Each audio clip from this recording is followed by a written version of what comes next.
She said, I've worked with so many personal trainers, nutritionists.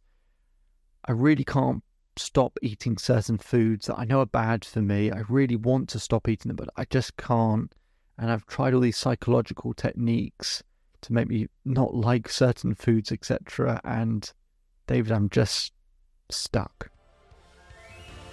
Hello and welcome to the Self-Belief Chief podcast. You're here with David Holman. Make sure to subscribe to the podcast wherever you're listening if you haven't done so already, so you can get the latest insights, science, research, information to help you propel and excel your life. Let's begin. So I was talking with Janine, and Janine really wanted to lose weight. Okay, she wanted to lose about 5 stone. And she said, I've managed to do that in the past, but I just don't really keep it off. And she said, I don't keep it off because I can't resist certain foods. She said, there are just some foods that are just too nice and too good, and I can't stop eating them. Once I have a little bit, I have too much of it, and I indulge. And, sometimes I indulge because I feel stressed, I feel anxious, and it's just a way of handling it. Because I've spoken to people about the psychology of it. I've had people who try to ruin certain foods to maybe, imagine it being, covered in something disgusting or whatever. And it doesn't do anything. It doesn't change anything for me. I said, okay. So I showed her these 5 steps I take people through to change any bad habit, whether it's to do with smoking, losing weight, any habit you want to get rid of or radically change. Now, in the time we have, I'm not going to go through all 5 steps. I'm going to do something maybe more helpful, which is to just talk about one of them. See, anyone can rationally or logically want to lose weight, right? Loads of people can want to lose weight. And the issue that Janine had, so she said, I eat way too much chocolate, right? We can say, I want to stop eating chocolate, but that's not the issue. It's, do we feel like not eating chocolate? Because if you want to eat chocolate, if you want to stop eating chocolate, but you feel like you really want chocolate, how easy do you think that is to manage? Now, I'm not going to go down the road that she's already tried, which is, people say, imagine it in this and do this to the chocolate. It's disgusting and everything. It's not worked for her. That's fine. I'm not just going to, do the same things that other people have done. I do the complete opposite.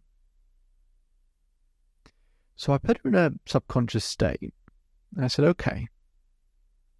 And, she's a very deep state. And I said, imagine your favorite chocolate. She tells me it's dairy milk. I said, okay. She said, I want you to imagine you've got a big bar of dairy milk chocolate right in front of you. And I said, I want you to have the first bite. And I just want you to chew that chocolate. And I want you to taste how creamy it is and how it melts in your mouth. She's got a big smile on her face. She's probably thinking, why on earth is David doing this? So she's imagining eating this chocolate. I said, have another square of it. And another square. And said, okay, so finish off that particular row. And then I get her to finish another row and finish another row. And she's enjoying it. And I say, keep tasting how creamy and chocolatey it is. And she has more. We imagine finishing that first chocolate bar. It's one of those sort of 4x8, dairy milk chocolate bars. I said, okay. Now I want you to imagine another chocolate bar coming towards you. And as it comes towards you, it gets bigger and bigger, bigger, and then eventually it's in your hands. I said, I want you to open the chocolate bar. And I want you to have that first bite. Taste how chocolatey and creamy it is. And then have another square. And then have another square. And then have another square. And I said, now, I want you to imagine those 5 squares in your mouth and trying to chew and creamy and melty. Try and taste all of that. Try and really enjoy it. How it sticks to your mouth. And all that creamy chocolate. Try and swallow it. And as you can imagine, the smile starts to turn into a bit of a frown. She's got her eyes closed. She's imagining this. She's almost struggling to swallow the chocolate. I said, okay, now have some more chocolate. Have another square, have another square. I get her to imagine 10 squares in her mouth. I said, okay, now just chew all that up, all that sticky chocolate going around your mouth. And try and swallow that chocolate down as well. And you can see her sort of wincing ever so slightly. And I get her to eat another row and another row and another row, and she finishes that chocolate bar. She's not really smiling anymore. I said, now I want you to imagine another chocolate bar coming towards you.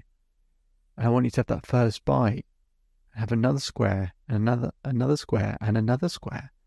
We get halfway through this chocolate bar, and she's starting to coil over. Now, bear in mind, she's not actually eating chocolate. This is all just in her mind.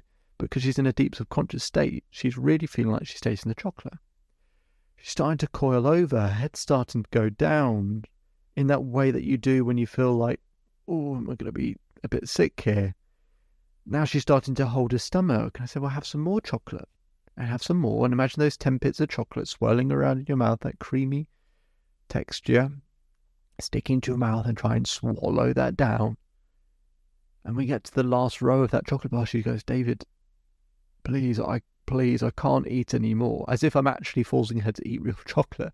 Please, I can't eat anymore. I feel like I'm going to be sick. I said, good. I want you to finish that last row of chocolate. So she feels sick. She tries to eat a little bit of chocolate and another bit. I said, those 10 bits of chocolate, swirl it around your mouth, that sticky chocolate, and now try and swallow it down. And she gags. She says, David, I can't do any more. I said, no, you love chocolate. Let's imagine another chocolate bar coming towards you. And she goes to have that first bite of chocolate. She goes, oh, David, please, stop, please. I said, no, come on, have some more chocolate. So she imagines having some more chocolate. She starts gagging again. And she has some more chocolate. And I said, swallow it again. Imagine that swirly, sticky chocolate going around your mouth. You love it. Now try and swallow it down. She says, David, please, I can't. I make her have some more. And then she's gagging and she's having that sort of reflex over and over again. She can't eat it. And she's begging, please. I said, okay. I said, open your eyes. She opens her eyes. She's coiled over. Her head's down. She's sort of peering up at me. I said, do you feel like having some chocolate right now? She goes, no, I don't. I placed some chocolate in front of her. I said, eat it. She says, I can't. I can't eat that chocolate. I can't do it. Please don't make me eat the chocolate. As if I really had that type of power or control. And it works because it's like when you drink too much alcohol. You go, I'm I can't drink. I'm never going to drink alcohol again. Now, of course, that feeling can come back after a couple of months, can't it?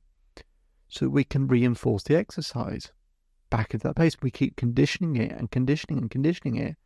So that whenever she thinks and feels that chocolate, all she's imagining is that swirly, sticky chocolate and trying to swallow that down her throat. And that gag reflex that's been conditioned to come with it. The weeks and months after that, she says, I don't really eat chocolate at all. I have chocolate in the house because of my granddaughter. And I used to have some of that. And I can even have chocolate in the house and I don't eat it. So there are 5 steps to changing a bad habit. But one of those key steps is you have to create enough leverage, basically.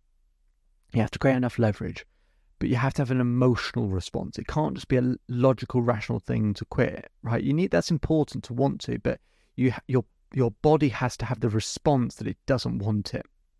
Now that can be making something really disgusting, but it can also be that feeling of overconsumption. I find that's a really effective way getting people in a deep state and imagine that overconsumption over and over again.